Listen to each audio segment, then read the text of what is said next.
Meer from Luminary Labs, and I am now what is called a serial entrepreneur.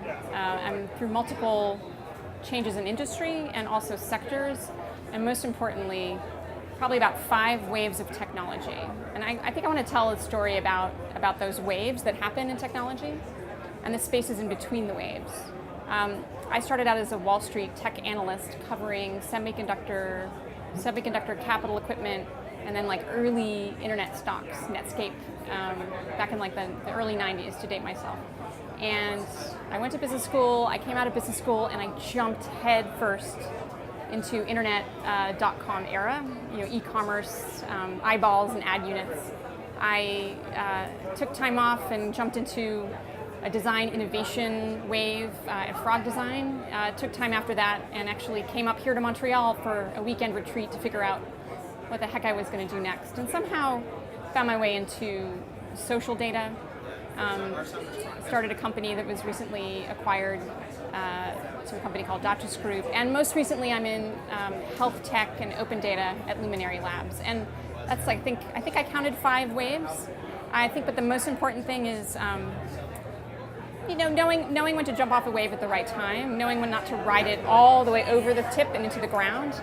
But then what do you do with that space in between? I highly recommend, my own story is not necessarily just taking time off completely, but like just stop doing the thing that you're doing for quite some time. Start learning a totally new trick, and the only way to detect patterns and figure out the next wave is to just stop looking at the daily metrics that you've seen for the last years and start looking for new ways to think about things. I think I'm 40 plus, and as I get older, I get better at entrepreneurship. I think we really, when you're young, you can't do such good pattern detection, and when you're older, especially if you set up your life for multiple stories, you get better at kind of learning over time. I highly recommend taking like a class that you had never thought of before, building a different part of your brain. I've taken art classes. I've tried a new kind of yoga class. But really just kind of like get out of that crazy work that happens when you're in that like startup funnel, and making sure that you're like reconnecting with life, with your family, with the earth again.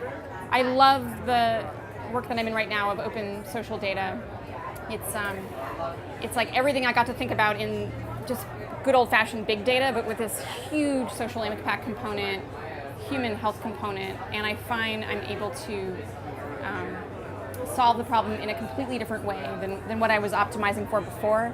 And the opportunities are like so enormous. Like my brain is like overflowing with ideas every day, and those spaces in between give me like the anchor and the ritual of knowing that I still have to create space for deeper thinking, reflection, and not just like following the curve.